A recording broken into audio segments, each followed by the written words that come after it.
Coach, and generally in working with position battles, Dana mentioned that, you're now at the point where making those decisions and, some of those are going down to the wire.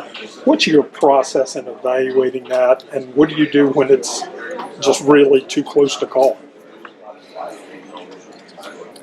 Really, it's simple. First and foremost, we have to be assignment sound. It gets down to make it routine blocks, routine plays, whether you're a defensive player or a receiver, you make routine blocks, make routine ID calls. Who can give us the best chance to get on the right guy? After that, it goes back to mechanics and technique and fundamentals.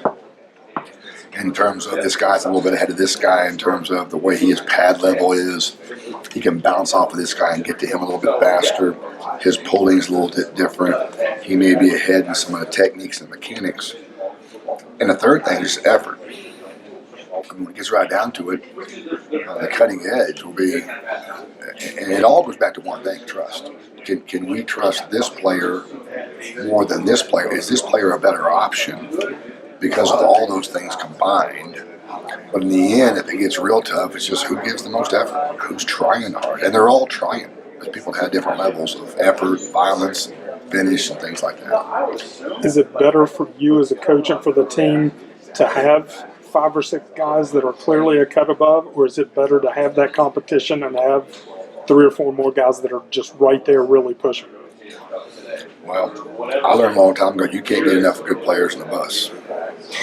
You cannot get enough good players in the bus. You fill that thing up as many good players as you can get. And I don't know that I've ever had a bad experience with a bunch of competition in my room.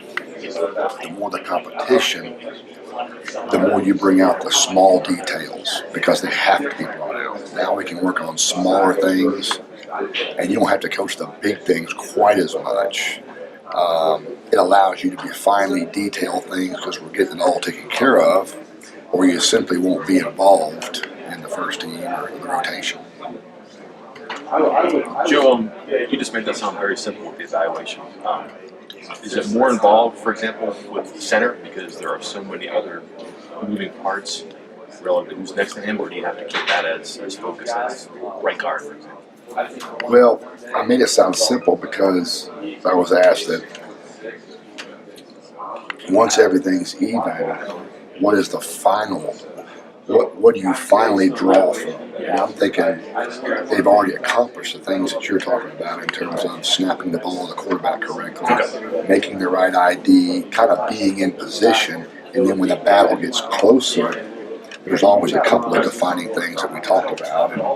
And they're all doing a nice job. The centers are doing a nice job. Jacob Lucy and Matt Jones and Boosh and those guys. I mean, they've bought into it. They've stepped up to the plate.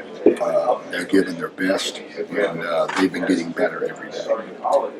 When you have to make that call, it's obviously an important position, but where do your eyes go with that? That guy in the middle who's calling everything. Is it communication? Is it just him doing the right block and getting the right people? Is it hard to even describe? I don't know. Maybe I'm undersimplifying this, but at the end of the day, it goes back to trust. Okay. Whether it's a wide receiver, whether it's a corner, a will linebacker, or a holder, which player in that particular position do you trust the most based on the number of reps he's had, what you've seen as a staff?